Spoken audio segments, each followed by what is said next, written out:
Great. All right, we are on, and thank you all for attending. And today, again, I'm going to be helping a little bit with the Karmapa and the circumstances that they're in. And what I'm going to do is have both of them teach. And you have a camera right in front of your face today, and that's something. So I'm going to help both of them in the process of having them teach about the situation. Yeah.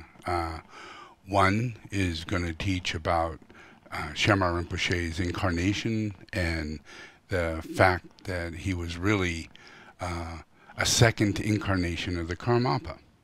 Yeah, second incarnation. And it was made very clear by the Karmapa at the time that this is a second incarnation of the Karmapa. This person is the same as Karmapa. Same ability, same everything. Yeah, but he gave him a red hat so that you can distinguish between the two. Yeah, and that's the truth, and he knows this, and he says this. Yeah, so that's his premise. That's where he's at. You know, this is the truth of what happened to the Karmapa and the events that went on. So Karmapa continues incarnating, in each and every life they find each other, and it's always the Karmapa who's the teacher to the Karmapa. Yeah, so, but they're always finding each other until there is a difficulty. Yeah, and one of the difficulties, in my own view, one of the difficulties is a student of the Karmapa, who's known as Taisattu Rinpoche. And he became a student, and as a student, you know, he was empowered, and he was made as a heart son, you know, recognized as a very good, qualified practitioner, student of the first order to the Karmapa. So there came a second incarnation, and then a third incarnation. The Karmapa would recognize this reincarnation of this disciple. Yeah, so it became one of the heart sons in the relationship of Karmapa. But in the process, Karmapa is in reality a Karmapa. Yeah, but somewhere along the line, it got to where he's maybe just, you know, just an emanation, maybe just a heart son, maybe just, not all that, as the Karmapa said, this Karmapa and this Karmapa are the same Karmapa, yeah, and, so to him, it was important for everybody to understand that he was an emanation of Dorje Chung. Yeah, and that Dorje Chung and Karmapa are separate. One is the manifestation of Dorje Chung, and he is the emanation of Dorje Chung.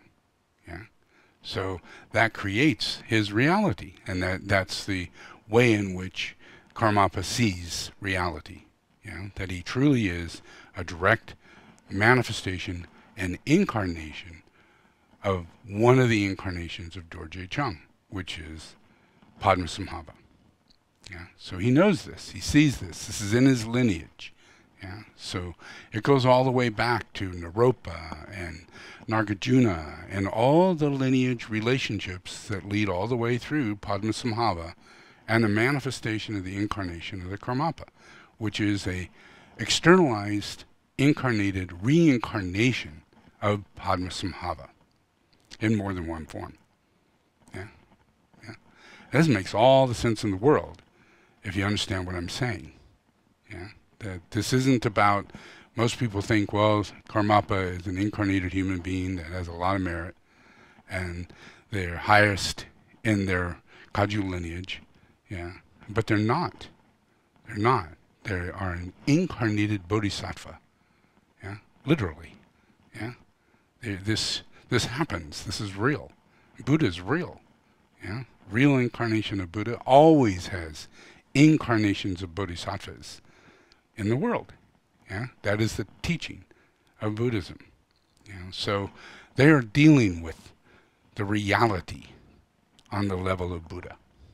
Yeah, and the circumstances that come up in the way in which the mind can't see clearly when there really is ambition and pride and arrogance taking place inside the lineage that gets the way of the reincarnation of Shambhala Rinpoche.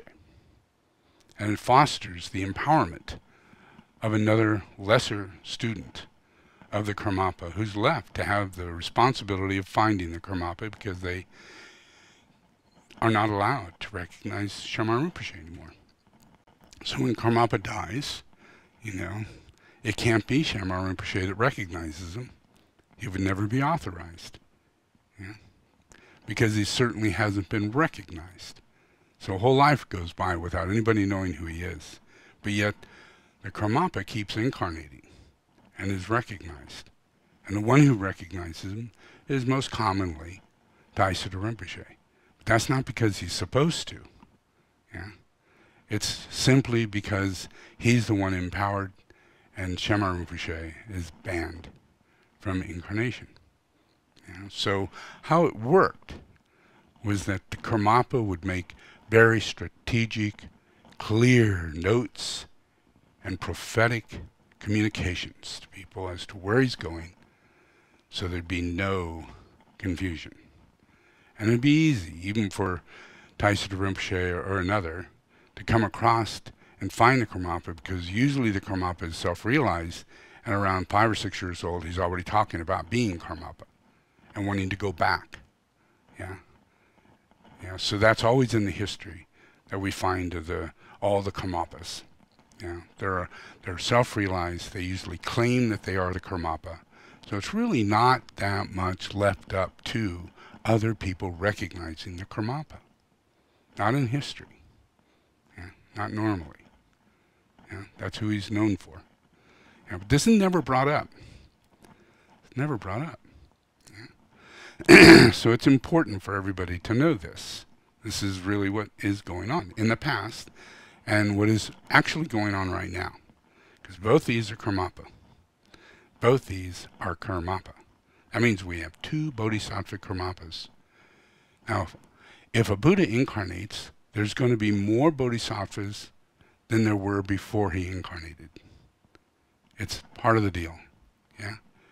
And the whole process of Bodhisattvas is going to grow as lineage trees in process of the coming incarnation of the Buddha Maitreya, which is all throughout Tibetan Buddhism.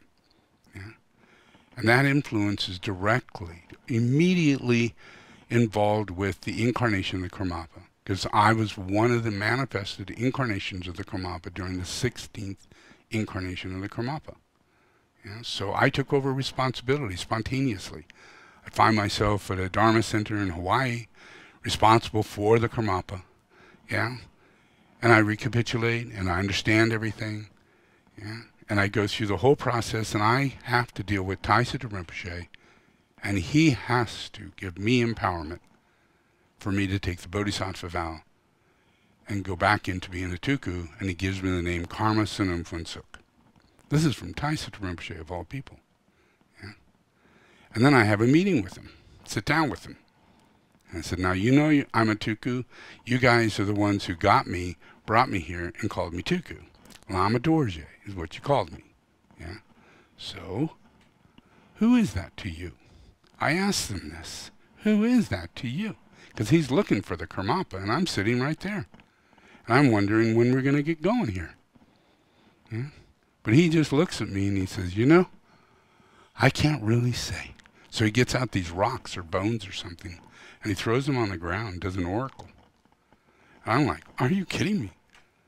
Holy Christ, I'm sitting right in front of the guy. Everybody else that I meet from there on knows me. And he's kind of like a pretty important tuku for me to come across and to keep moving forward. Because he's a disciple to the Karmapa. He's not a heart son. He's not a manifestation or an emanation. He's a disciple. And this can happen. It can happen. So I'm going to show you this video of the Karmapa talking about what he's researched throughout the 30-some-odd years of his life in this incarnation about the relationship of Karmapa, the incarnation of the Karmapa, and the incarnation of Karmapa, and who they really are, according to him. It's kind of neat, so watch this. Legend has it that once Kathmandu Valley was a lake in which Swayambhu Hill existed as an island. Next one. There are two. I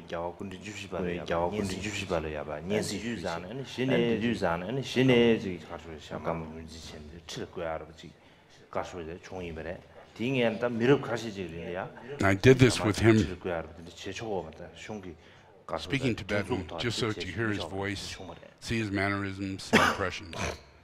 And the Shamarpa. This is at the end of his speech. Is the Shamarpa. And now they're speaking. And the Shamarpa was kind of predicted by the second Karmapa, the Karmapakshi. The Karmapakshi said that in 100 years, there will be two of my own reincarnations, and one will be wearing the black hat, and one will be wearing the red hat. So that's how the Shamar happened. So from that prediction, it seems that the Karmapas, kind of the Shamar and the Karmapa, are of the same, same thing, or the same reincarnation. Although the Shamars, kind of are placed as student and the Karmapa as the teacher most of the time. And this way, these Shamars kind of, there were 10 Shamars, up to the 10th Shamar. And during the 10th Shamar, there were some problems. There were some complications, activities of the Shamarpa. And then the Tibetan government, the Tibetan government at that time, kind of disallowed to recognize and enthrone Shamarpas from that time. So for a certain time, the recognition and the enthronement of Shamarpa was not allowed in Tibet. And only after the 16th Karmapa came to India, he especially asks the permission of the 14th His Holiness Dalai Lama, and that is how the present Shamarpa was recognized and enthroned.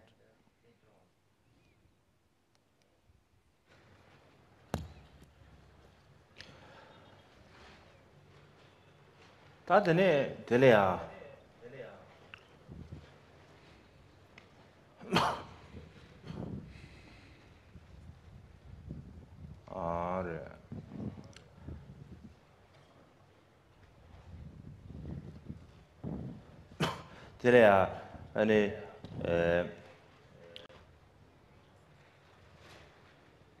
샤마르 군진 주베 겁니다. 샤마 군진 구바 공바 좋아네. 샤마 군진 주바 중미지 제베 겁이야. 다들 샤마 군진 구베 연시 니죠. 감상을 라마 지기 아니 가수에 샤마 무슨 댄사 지게. 감상을 라마 지기 안 들에서 아직 니죠.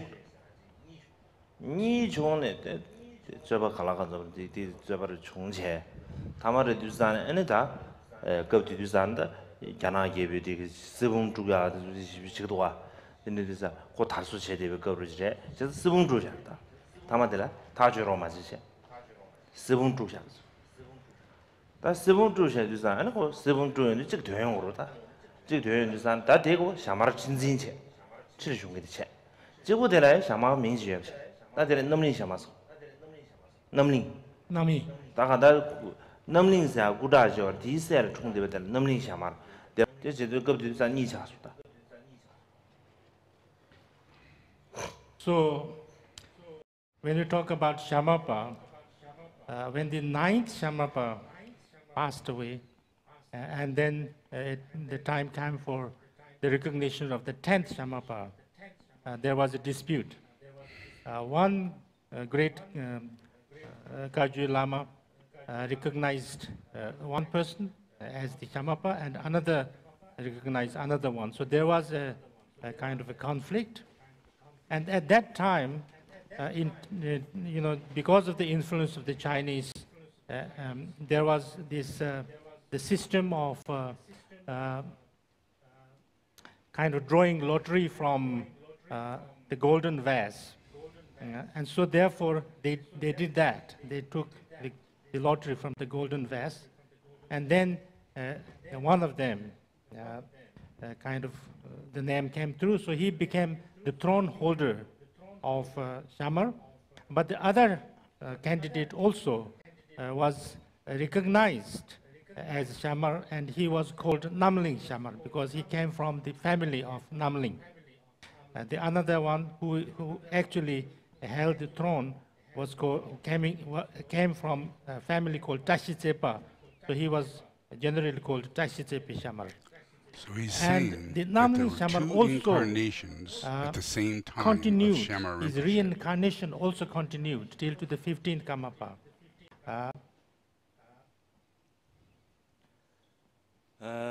다 간다라 샤마르 미치 군지 주버 공바 좋아네 다디 가르 디제야 연시 친데 마차 바르지 바다도 봐 샤마르 미치 레세 아르데 중입니다 네 이나 다들이 칠을 막고 인자 아니 친진기 왕도 제베 있는 다리 샤마르 군지디 샤마르 군지 주지를 쓰고 매너서 다 친진 상로 마당체 가르 제와 가르 세제 상마로 지게잖아 안디 자지 샤마르 군지 주시 바다 지 송도와 마야 아니 시도를 지고 내림제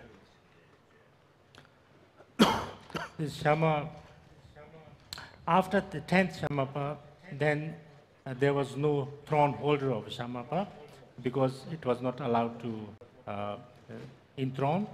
But there were kind of lamas, they were, who were kind of people said is the the reincarnation of Shamapa. So therefore, if we count the throne holders of Shamapa, the present one is the 11th Shamapa. But because of those who are not enthroned, and then sometimes they talk about the 14th and things like that for the present one. So this is coming from that. 다 스드름치 군진 당고디 까마보 군진 가베 로마임브레 디두산에 지당게 스드름치 꼭 고만데서 상물로 가주에 댄서 바르바 깔메기 진경을 당고 나지 쇼그래 되네다 군진 스드름치 군진 개바 스드 최인 중에데 아주 감사하는 배 신도네 거든차 가라서는 겁디 두산에 아니 까마보 당 샤마르 다 가주 나바 니갈로 아니 갸나려야 페베 람도 고마저래 Now we come to the Situpas, and the first Situpa was the direct disciple of the 5th Karmapa, and since then the Situpas were the kind of the main responsible holders of one of the main Karmapa's seats called Karmagar, and especially the most one of the most important Situpas was the 8th Situpa called Situ Chuchinjongni. He became very important because at that time both Karmapa and Shamapa passed away, I think on their way to China or something like that, certainly within days. And then the whole responsibility of, the Karmakaju fell on the shoulders of the 8th Situpa. And he then established the Palpung Monastery, and not only that, but he became a great master, the main, such a great, scholar in all the, branches of studies of Tibet and also India. And then he did such an important activity, not only preservation in the preservation of the, not only the Karmakaju, but the whole of the, Tibetan culture and art and all kind of aspects of the Tibetan kind of civilization. And so therefore, he has been especially important and we owe a great deal of gratitude to him. And then, of course, the 11th Situpa also. He was a kind of very serious or very important person, and he was serious person. Very serious person. But he did lots of important things for the Little bit mischievous. a little bit. No, And he, especially he, This is published, hidden memory he did the kind of Taisa telegraph, Tupa's previous of all life. the works Troublesome. of the, eighth Karmapa Misho Dorje, commentation. the commentaries and the works of the Karmapa Misho Dorje, and that's how we still have these the texts of Misho Dorje, and that's how we still can study them.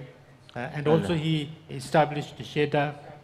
So therefore, there's so much important activities that he have done. The present Situpa, I don't need to mention. I don't want to mention here now too much, because on the last day of Melam, we will have him, we will do the mandala offering and felicitations to him. So that time we can talk about that. There are some things. During one of the, that Mintu Kocha, one of the Situpas called Mintu Kocha, his reincarnation was called Norbu Sampel, and he didn't live very long. He died very at a young age, and so if we need to count that, and if we count that, then this would be the 12th Situpa. There was also another Situpa which was recognized, but because of the arrogance of the family that he was born, they didn't give him to be enthroned, because at that time the Kagyu school was kind of a little bit weak, and so therefore then the Tulku also died very, very young. And therefore, the 8th Situ Rinpoche also said that because that Tulku he was called Lekshe Mawa, he neither entered into the Kamakaju kind of monasteries or the school, or he also was never enthroned as a Situpa, so he should not be counted as one. So therefore, the system is that Tulku is not counted.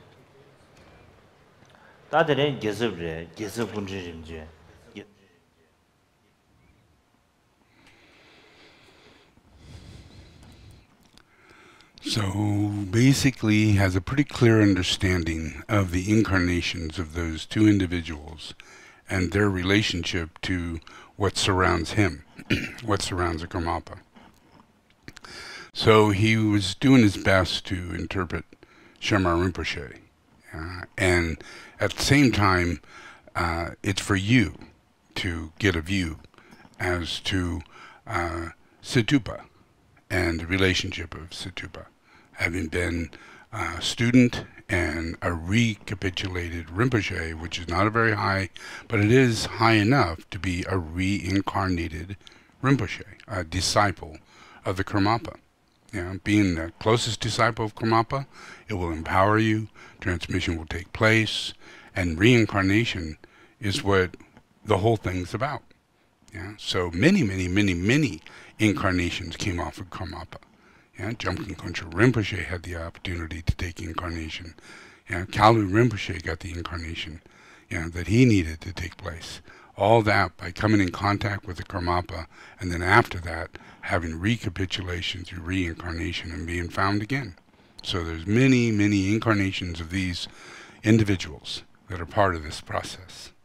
But the difficulty is for the Karmapa right now, because they really are the true reality. And there's a thing inside of it that is the question on prayer, the question on meditation, the question on when you're focusing, receiving blessing. One would say, it's not about the Karmapa. Yeah, it's not about that. It's about just the prayer. Yeah, focusing on the prayer. You don't turn the Karmapa into a deity. Yeah, they say that. But yet, if you actually went to Tibet and practiced Tibetan Buddhism and went through most of the retreats under the Kagyu lineage, Karmapa is a deity. There's no question about it. He's an incarnation of a deity. Yeah? He's not a manifestation of a human being, nor is Buddha. Yeah? And Karmapa is a direct emanation, manifestation of Buddha. What a beautiful reality, you know, and that's what he always tries to keep clear, you know, that that's what's going on. But these things, you know, have happened, and it's really diluted the process of the dharma, the telepathy, where lying and deception and things like that can happen during opportunity moments. Yeah, you know, like when the two Karmapa Sharmapa are not incarnated and they spend much time in the process of having no Sharmapa, you know, being able to be recognized, you know, it puts an enormous process of karmic, somewhere along the line, need to clear that process.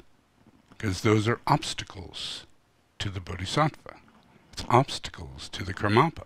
It's obstacles to Buddha. Yeah? So they had the worst obstacles that I know of in Tibetan Buddhism. Yeah? Karmapa walked around poor as a homeless person. Yeah?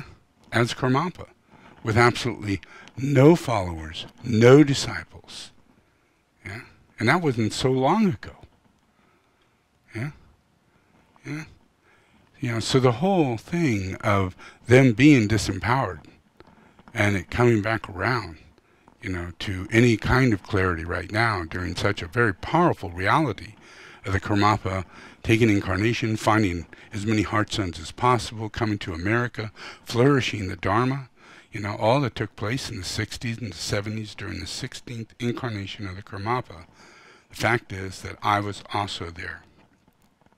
And I was working and turning the wheel. So that empowerment of having more than one was super duper empowering.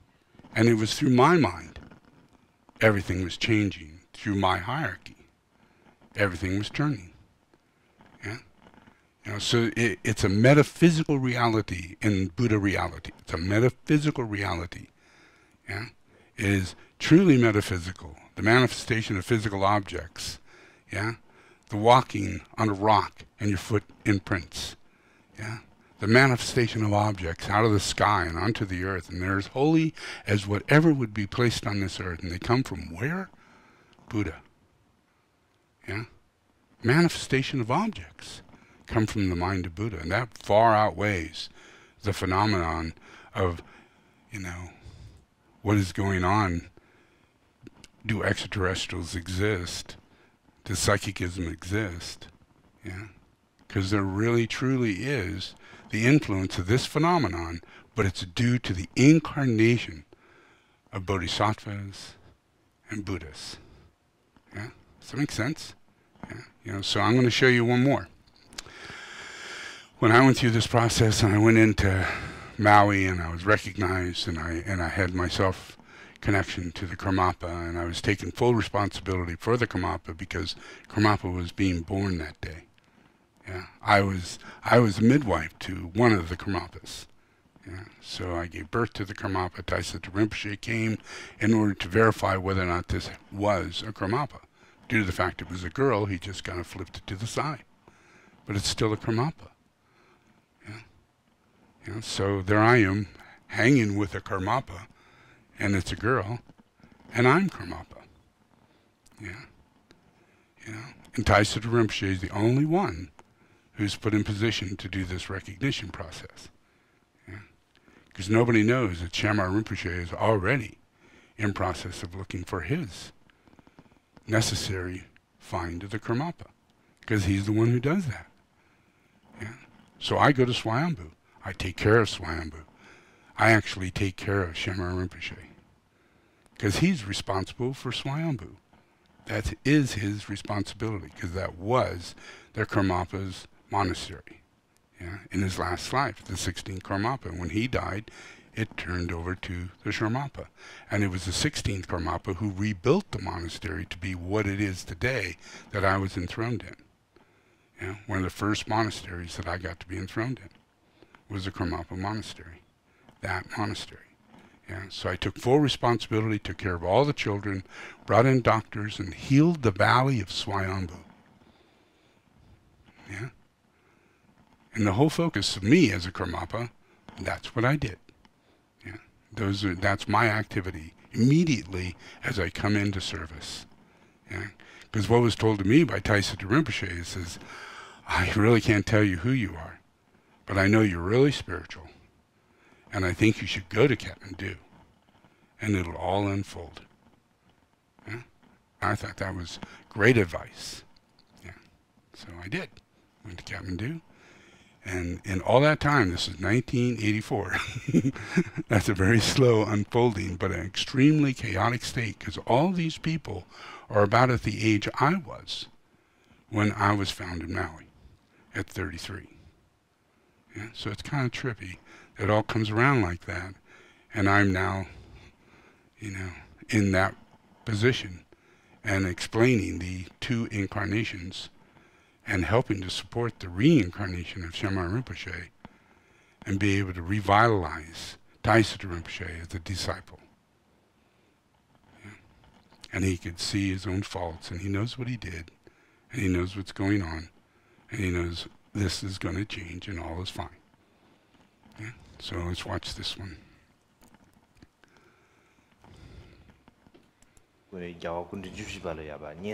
Whoop. Oh, Legend has it that once Kathmandu Valley was a lake in which Swayambhu Hill existed as an island.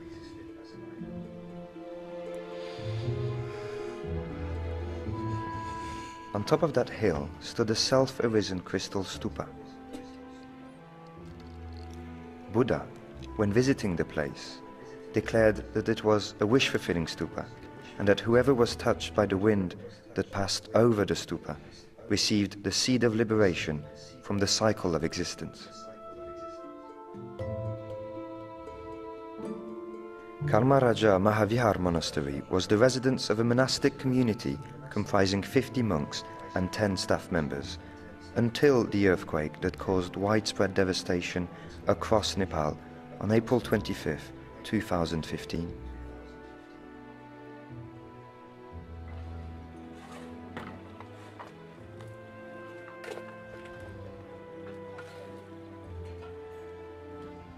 It is an ancient monastery holding many historical treasures. In the early 1970s, His Holiness the 16th Gyalwa Karmapa stayed here for several months. The monastery continued the traditional monastic curriculum and meditation practices under his direction. After his passing, the 14th Kunzing Shama Rinpoche looked after the monastery.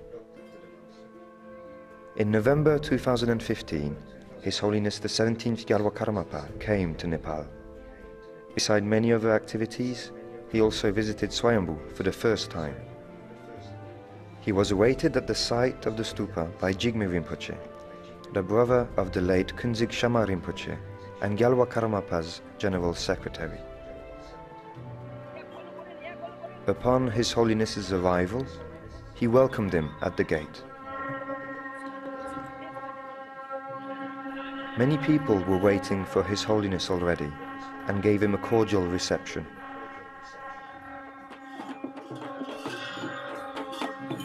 Music is the traditional way in which highly realized beings are welcomed.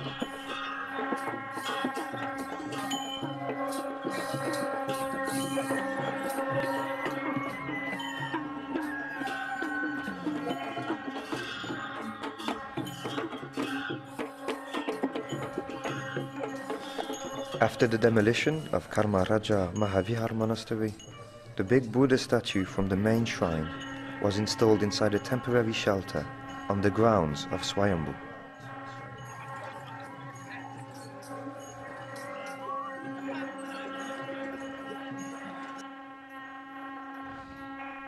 His Holiness Gyalwa Karmapa paid respect to the statue by lighting a butter lamp and offering a katak, the traditional scarf symbolizing flowers.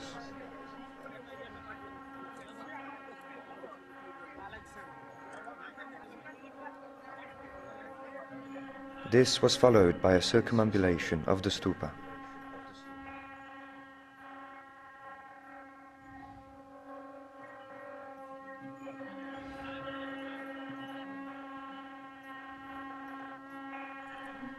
He also offered a kadak in front of a statue of Buddha Amitabha.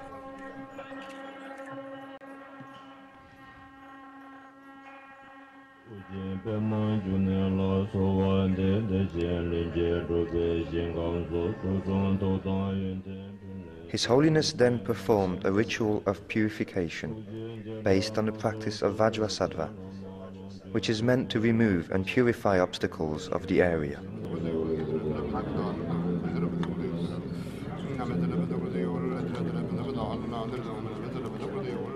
The practice of Vajrasattva is a tantric meditation, undertaken to purify all our karma in order to reach enlightenment as quickly as possible, so as to become able to help all sentient beings.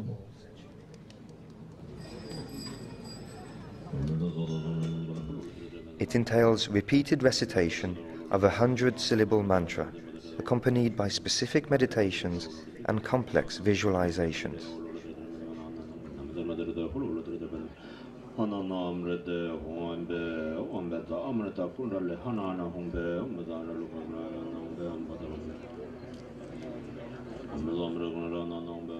The 17th Gyalwa Karmapa put on his black hat that symbolizes the reign of the Karmapas, whose line of reincarnations date back to the first Karmapa, Dusum Khenpa, who lived in the 12th century.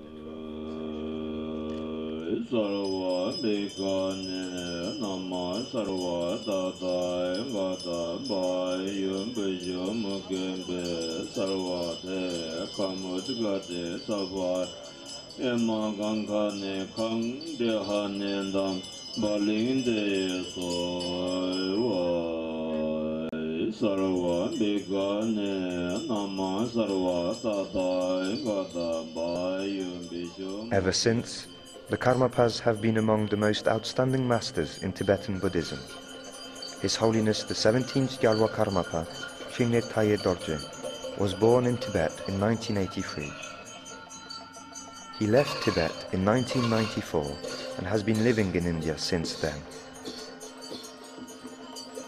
He carries the spiritual responsibility for over 900 monasteries and meditation centers worldwide. His Holiness gave advice to a group of stakeholders in charge of the reconstruction of Swayambhu after the earthquake. Finally, he was shown around the stupa area.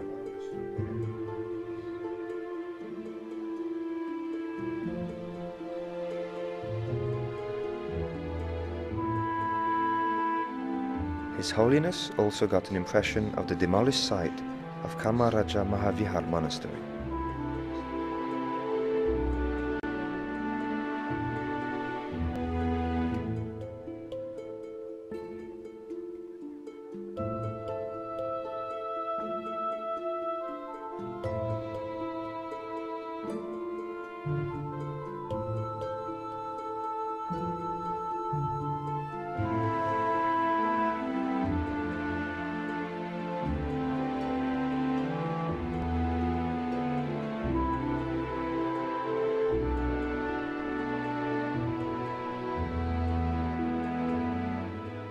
His Holiness then left the site of Swayambhu for the next program scheduled during his visit in Nepal.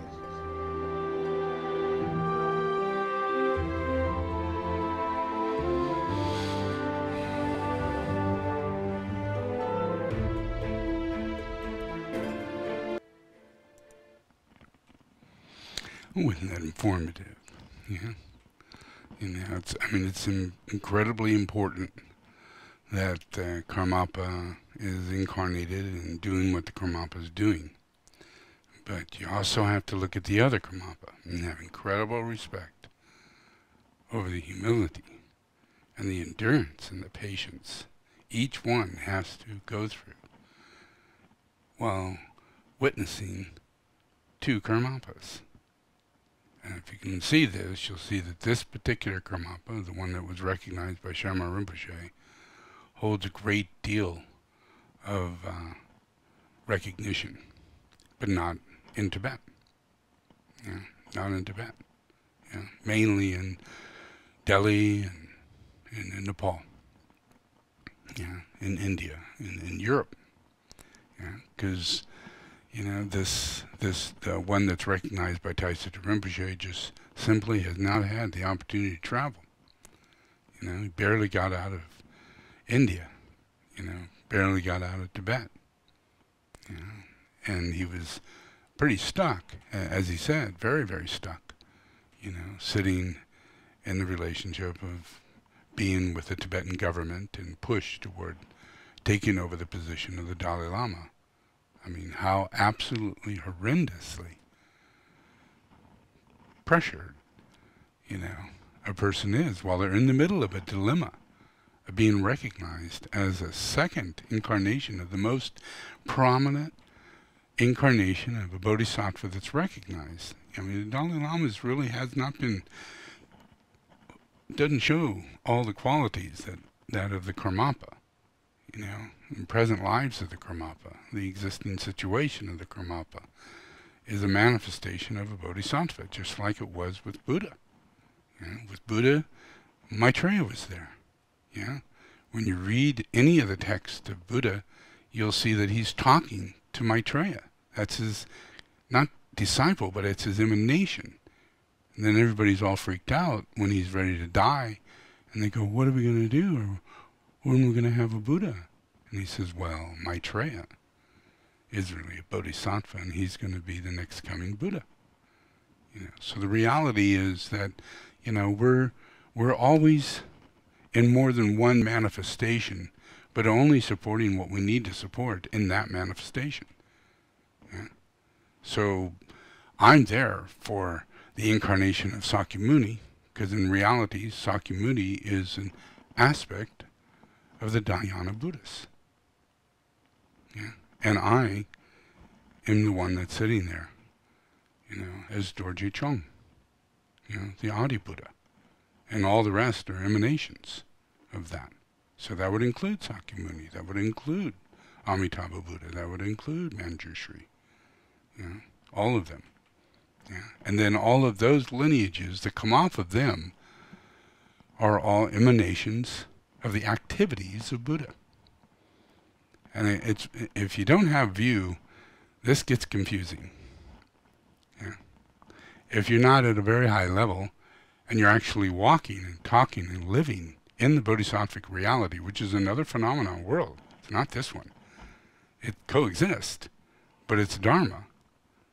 It's a phenomenon world of mind and matter and thought and action. And everything you do and say is turning the wheel of dharma.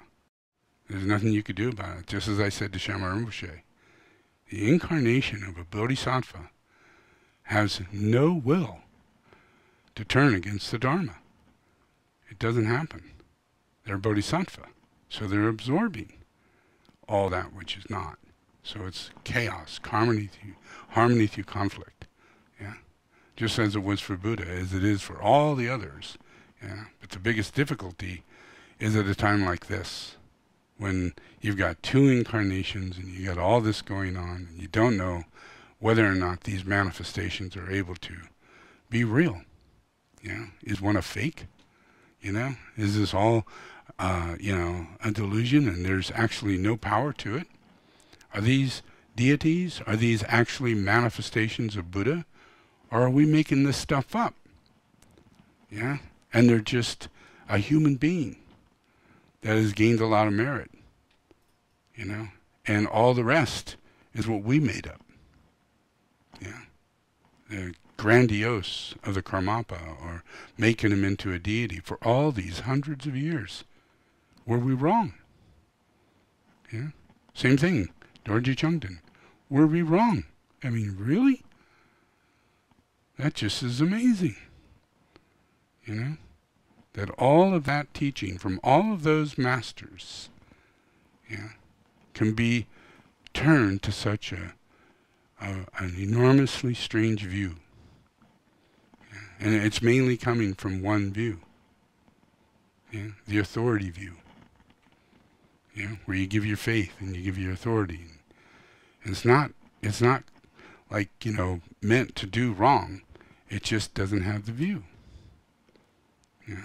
So when in that throne seat, and being what that is, that I believe is what tears down the integrity of Tibetan Buddhism. And I believe that it's in the prophecy of the Karmapa that it talks about that. At the time of the 16th Karmapa, a demon will come into incarnation and be enthroned. And that demon will begin taking charge of the relationship of the incarnations and destroy the turning of the wheel of the Dharma, people's recognition, their ability to view, changing and discrediting previous dharmic activity. It's in the prophecy, you know. And I'm just the guy sitting on the wayside, you know, studying my butt off, reading this, stepping back, watching their Dharma take place, so that I could see the clearest possible view I can, and help out in the way I can by telling the truth, the way I'm doing this. And these guys are transmitting the same problem. Yeah, one of them is living in it, and he's got, you know, a nice balance going on. Yeah, and the other one, he hasn't got any balance going on at all. But his integrity is beyond the wildest imagination of any Rinpoche incarnated. Yeah. He has tamed the tiger, he has totally held telepathy, and he's able to stand up as Karmapa without the authority of anybody actually acknowledging whether he is or he isn't, because he's, you know, he's put in a terrible position where Shambhala Rinpoche says he's not. Yeah? That's not easy. Yeah. So as Dorje Chung and as an incarnation of Karmapa, you know, if this ever gets around, you know, I want to let them know that they are both Karmapa, both the same person, both. And the one who said it best is the one that is represented by Shambhala Rinpoche. But I'm sure if it's asked of the other Karmapa, you will get the exact same answer. Yeah. So they're both the same person. It's just hard to have a proper view when we have personality orientation. Yeah. And this is breaking the mold. It always has been. Yeah. Yeah. Yeah. So, and that's what the Karmapa, that's what Padmasambhava, that's what all this is about, is dispelling glamour. Yeah. The influences of all the magic that gets in the way, the obstacles, yeah, that no one really knows exist, that we all fight against. We work in the Dharma, and it's only because of the incarnation of the Bodhisattvas, yeah, that this thing is happening. So by showing you, whoever watches this, by showing you this, it's a working out of a plan of an enormously hostile, aggressive, negative reality that has gone against the hierarchy and the Buddha. Yeah. False prophets, anti-Christ, every single thing you can imagine is right there. Yeah? It's a Stephen King movie. Yeah? And it's reality, and it's in a phenomenon of reality as it would be exactly described by the Karmapa, or by the Buddha, or by me. Yeah, it's true. Yeah, and it's being worked out simply by the fact you see these two Karmapas, and the telepathy of heart, of transmission, is affecting the whole of humanity as I'm transmitting into them by being there for them when they were born. Does that make sense? Whether I'm with one of them or I'm with all of them, I'm there with the Karmapa when they're born, and I'm there with the Karmapa when he died. Yeah? And I took over that responsibility. Yeah? So this isn't their responsibility. Yeah? This comes down to where one Karmapa takes responsibility and is standing as Dorje Chung, which is the rightful reality of Karmapa. It's a deity. It's a manifestation of Padmasambhava. It's a lineage holder. Yeah, and that's the only reason why I'm willing to explain this in this way, because I don't want to take anybody's throne seat. But in order to balance this, there needs to be Dorje Chung, and Dorje Chung has to be externalized and acknowledged as the Karmapa. And not just a manifestation, but as part of the manifestation externalization of Padmasambhava and the many, many lineage holders that made it possible for Buddha Maitreya to be physically incarnated as Dorje Chung. So from here on out, all the black hats that everybody has are empowered, and each one can wear the black hat. And that's my belief. That's how it's going to turn. Yeah, because they're all the same. They're all the same.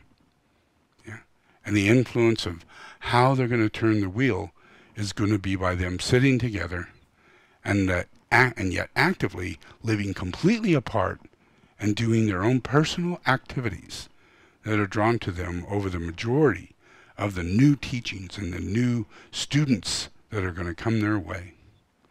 Yeah, because this is going to clear up so many things for all of humanity, for them to know that Buddha is incarnated, and these are his best teachers, and they're direct manifestations of him, just as it says in prophecy. Does that make sense? All right, so let's do puja. Oh, there, that's it. Ay, ay, ay.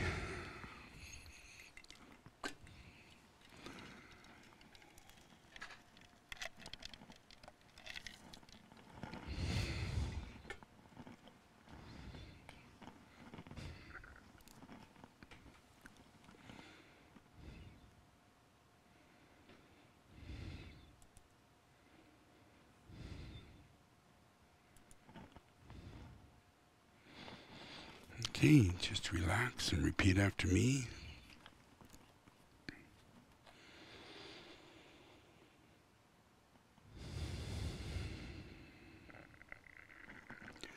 I invoke the power, the love, and the wisdom of my ashram, soul, and monad.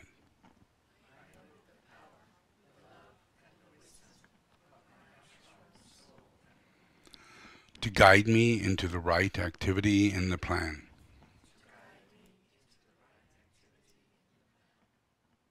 To clarify and stimulate my mind. To transform and transmute my feelings and emotions. To energize and vitalize and heal my physical and etheric body.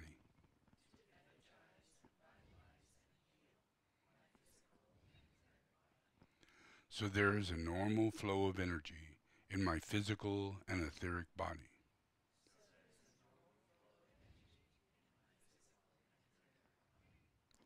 Through this day and every day, I ask this in the name of the Christ to serve the One.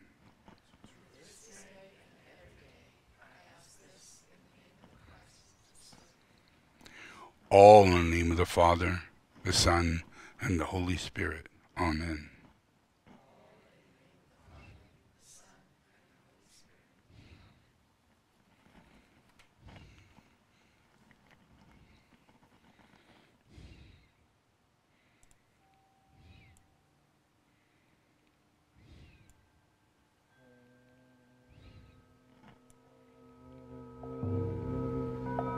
I invoke the power, the love, and the wisdom of your ashram, soul, and monad.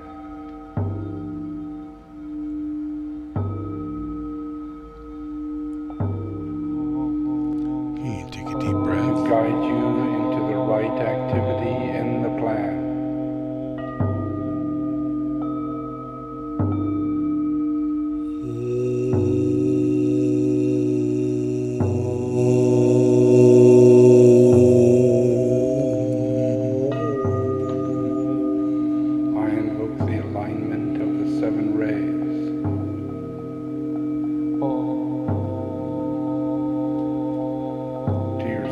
I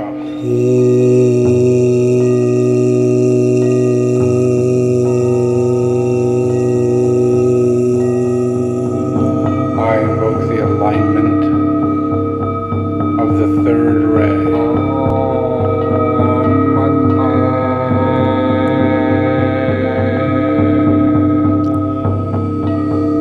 To your throat center.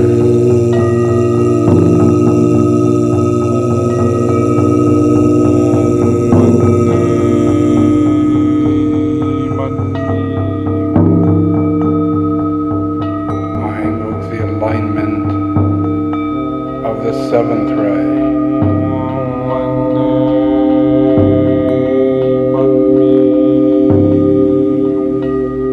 To your sacral center.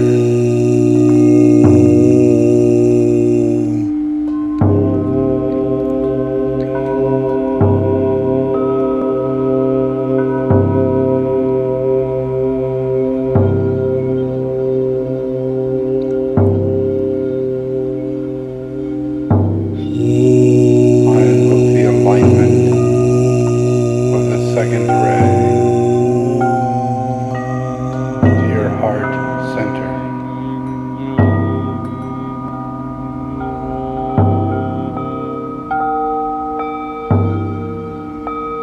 I invoke the alignment of the sixth ray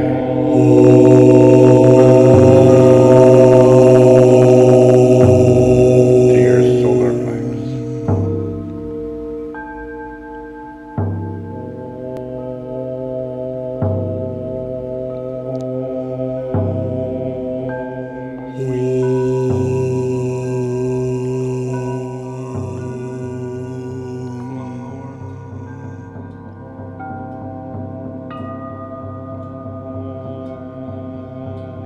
I invoke the alignment of the first ray to your crown center.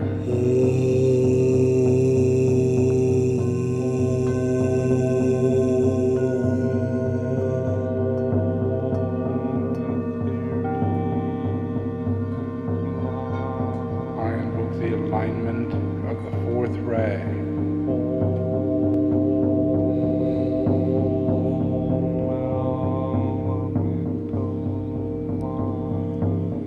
to your base center.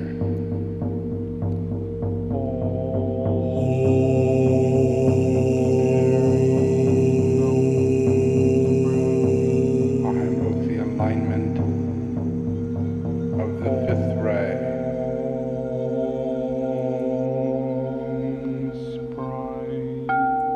to your brow center.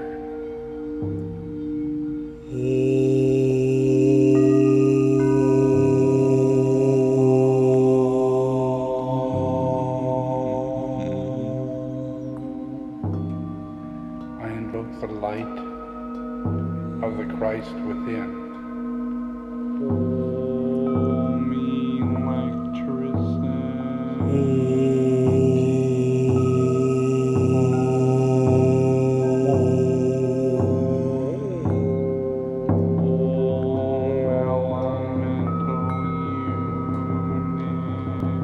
I invoke the nature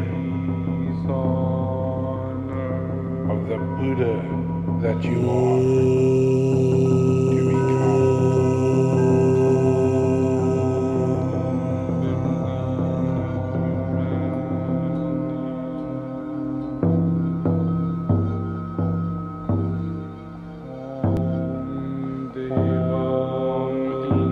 I invoke the mind of the Davic angelic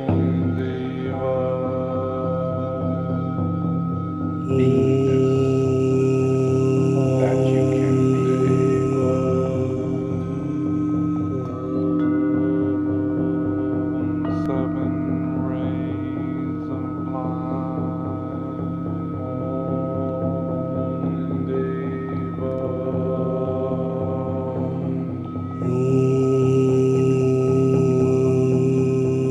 I invoke the celestial spheres, the sound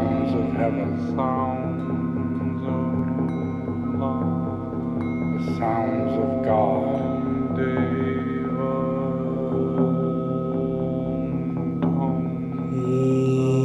The song of love.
Planetary, logos, solar, logos, cosmic, logos.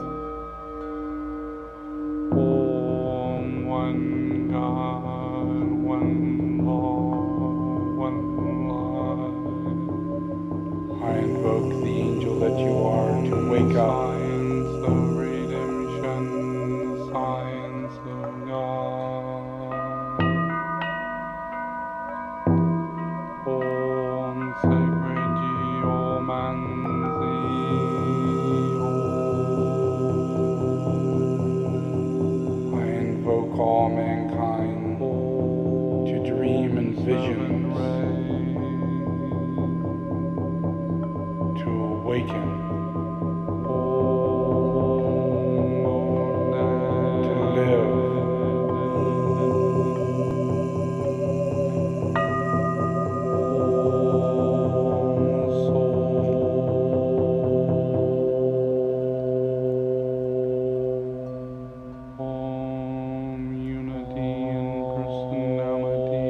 seven rays to raise the senses of humanity, expressed as the soul.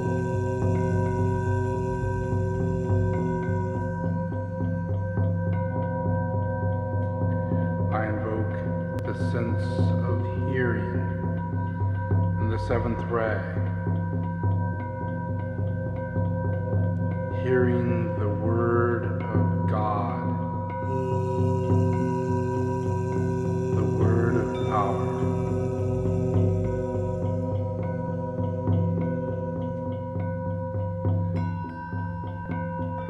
I invoke the sense of touch and the first ray as the finger of God.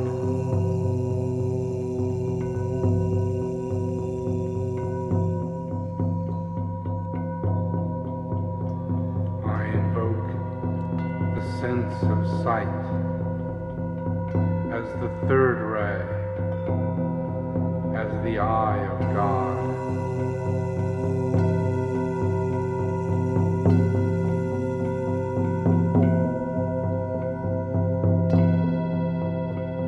I invoke the sense of taste as the sixth ray, as the desire of all the nations.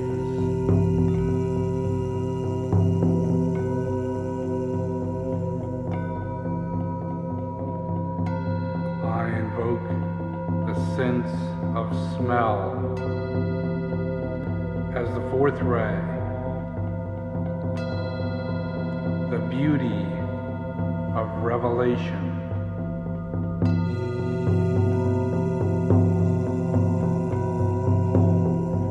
I invoke the sense of intellect as the fifth ray, as the knowledge of God.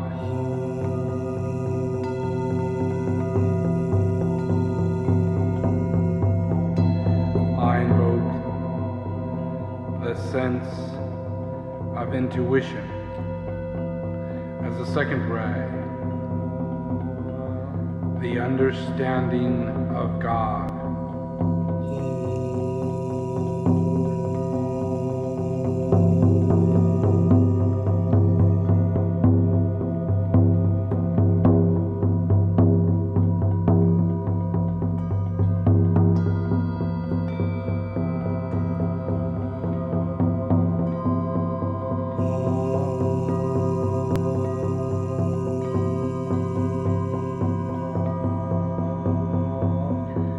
I call upon the synthesis of the seven rays to be expressed through your personality.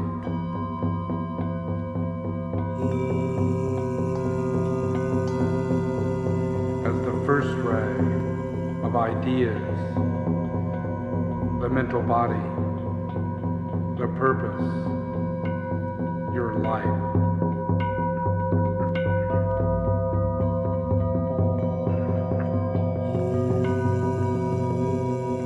Second ray of ideals, the astral body and your quality.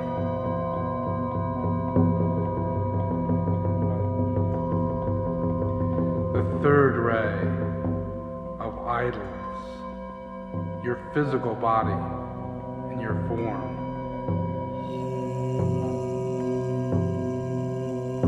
The fourth ray of the fourth kingdom of humanity in balance.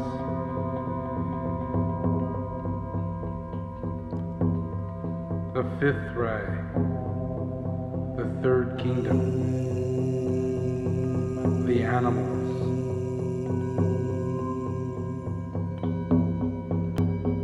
The sixth ray, the second kingdom, vegetables. The seventh ray, the first kingdom, minerals.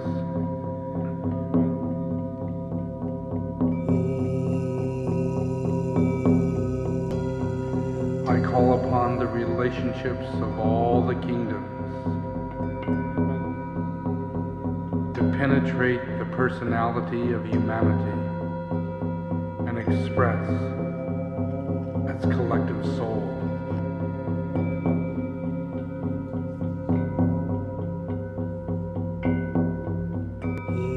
The seventh ray and the fourth ray as a mineral kingdom.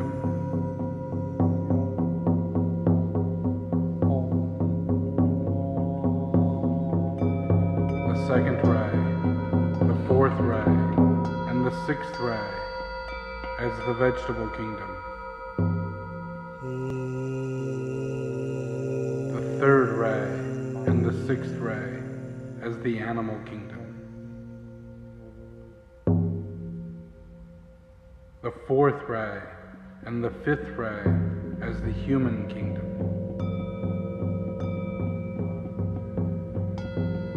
The fifth ray and the second ray as the egoic soul. The sixth ray and the third ray as planetary lives. The first ray and the seventh ray as solar lives.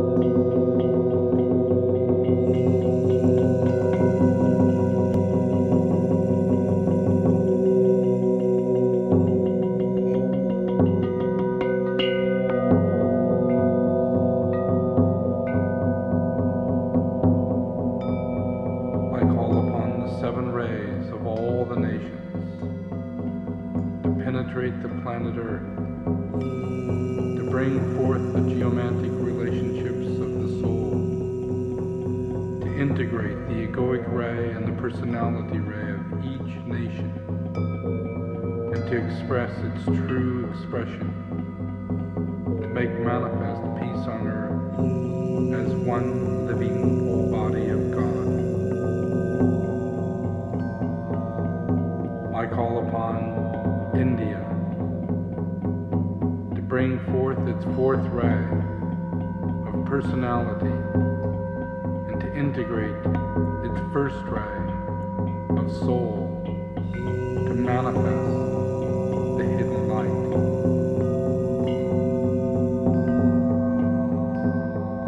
I invoke China to bring forth its third ray personality, to integrate its egoic soul into its first ray, to manifest as the indication of the way. I invoke Germany to bring forth its first ray of personality, to integrate its egoic soul of fourth ray, to preserve the truth. I invoke France and its third ray personality to integrate its fifth ray of egoic soul to release the light. I invoke Great Britain and its first ray personality and its second ray egoic soul to bring forth its service. I invoke Italy and its fourth ray personality to integrate its sixth ray soul to carve the two paths. I invoke the United States and its sixth ray personality to integrate its second ray soul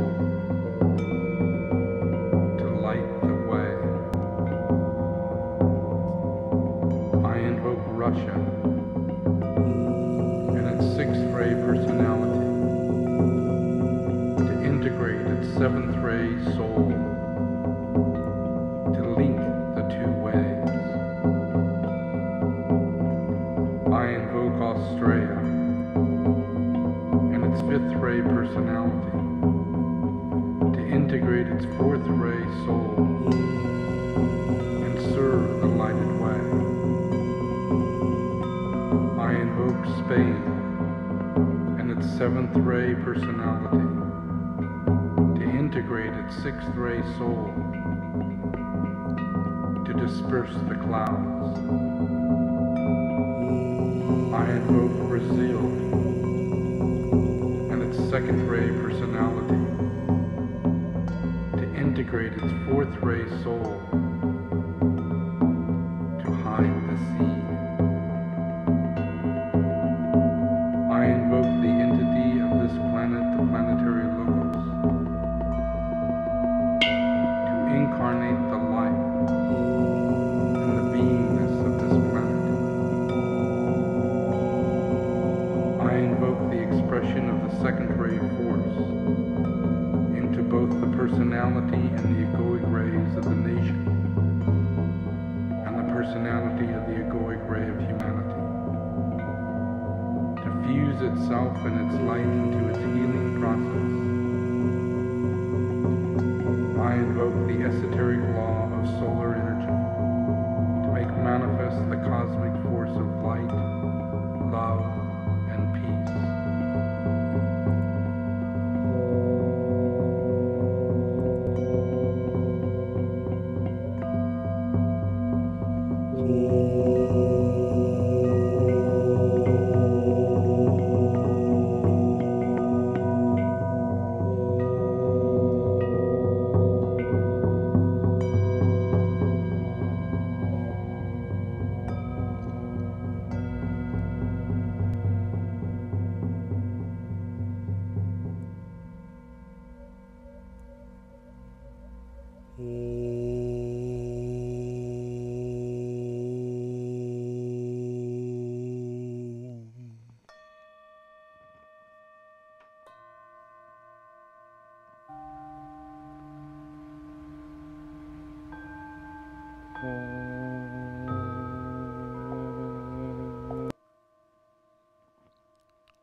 Okay, just relax.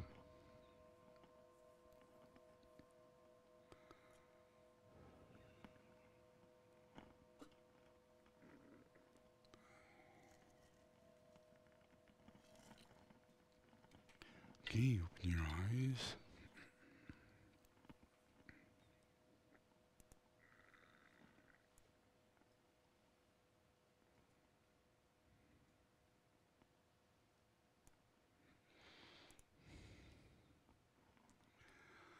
If you look at this picture here, you see I'm a Buddha of great activity. My activity is within the realm of Buddha. Yeah, I don't mess around with humanity. I don't mess around telling people what to do. I don't do any of that. Yeah, but I do what you're looking at. Yeah, I practice the relationship of exorcism, and I go into the earth, and I go to sacred places, and I sit and I pray, and I'll take the strongest method in which I could do it, whether it be a radionics machine or a Metatron mat or a pyramid.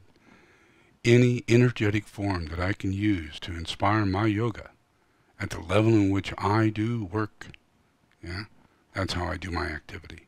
And that is far-reaching activity. I'm touching the realm of the demonic spells that are placed on this planet from the beginning of time to the moment that we're breathing every single second. So I sit in this process, and this machine thing that you look at here, you know, that I'm in, is that very thing that you see in this picture over here. Yeah? Whether I'm sitting here, or I'm sitting in Srinagar, or I'm sitting in Hemis, or I'm sitting anywhere, I see myself this way. I see myself as a planetary Buddha. And I don't take teachings from anybody. Yeah? No one could possibly tell me to do this kind of stuff. You let me know if this is working, okay? There's not a way to do this. Thank you all for attending today. And I'm gonna. Yeah, so the influence of that kind of work, the influence of doing healing for the planet at a degree in which the planet doesn't really know what's going on, but I do. Yeah, and I'm working on a level to heal and influence the chakras that are in me to be transmitted into the planet. Yeah, not just to make, you know, people into Buddhas, yeah, but to turn the wheel of the flower, turn the wheel of dharma. It's the essence. It's all about essence. So I have to, if you see this picture here, can you imagine how empty I have to get to look at what I'm looking at, which is nothingness? Yeah? And I'm asking questions from angels. I'm writing the names of angels down. Yeah? Well-known angels, good angels, Archangel Michael. Yeah? And I'm putting that inside this radionics machine. And I have it above my head. And I'm invoking that influence to be my transmission, to influence Earth. Because I'm an incarnation of an angel. Yeah? And I have to deal with whether or not people can recognize the Karmapa. And people can recognize this or that. This is very much on a material plane. I don't work like that. If you see this, I'm not working so much on a material plane as I am on dispelling glamour, something people don't even know exists, way beyond the teachings of normal Buddhism. The actual cure, the science in the mind of Buddha Maitreya. Yeah, the influence that comes with that. It's not like regular Buddhism. Yeah? I'm not the same. Yeah? People look at Buddhism and you see ceremony and monasteries and all of that. I am the creator of those disciples. I'm their teacher. Yeah? I influence them. I help them stay in that commitment. Yeah? So that they can help the world. Someone's got to give this up. Someone's got to try. Yeah? And these are good numbers of people who have committed themselves to not being inside of society and to work inside of a cave or work inside of a monastery and practice pith, an influence of making these little puja ornaments of dharma activity.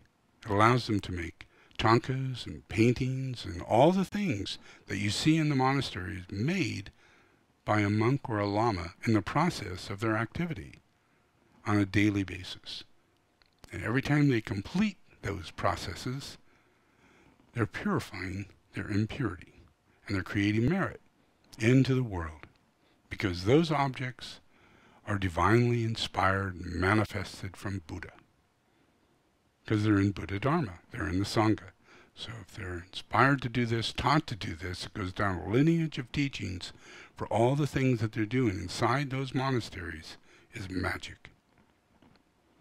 Their life is not a sacrifice, their life is not a burden, their life is fulfilling.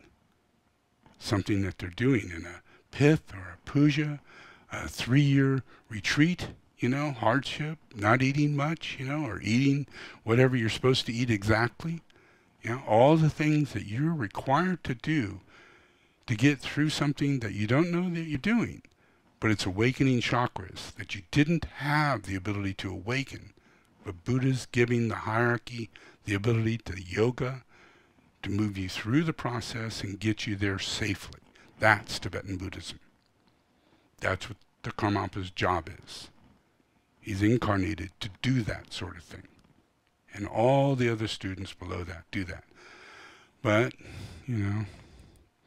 this is what I do. That's why I'm in Shambhala. Yeah? And I go to all these places. But they know that all the influence that they're receiving is from my 100% time spent doing this. Just being nothing. And receiving everything that is impure. And turn that wheel by being nothing. Yeah? It's a trip, but it is exactly how it works. It's exactly how I do this. Yeah? It's just by allowing the influence of the dharma to move. Yeah? So it's a science, and everybody who is involved in this work, whether it be, like in this case, you have something like this, and you wonder why such a big thing. Indians in America making these geometric patterns in cities, but humanity doesn't really know that they exist. But the overshadowing of humanity is expressed through the mind of Buddha. And we don't know how long Buddha's been doing this throughout history. And there are imprints in history that show my activity of me sitting, meditating, and doing this. Yeah? Causing this. Yeah? Does that make sense? And the same thing, causing that. Causing all these Rinpoches and all these Tukus and all these Bodhisattvas to take incarnation because I'm being received as the teacher in the world, solving the problems actively through my students, externalizing like the Karmapa and all the rest. Yeah? Isn't that cool? I think that's pretty interesting. So, that's it for today. Thank you very much.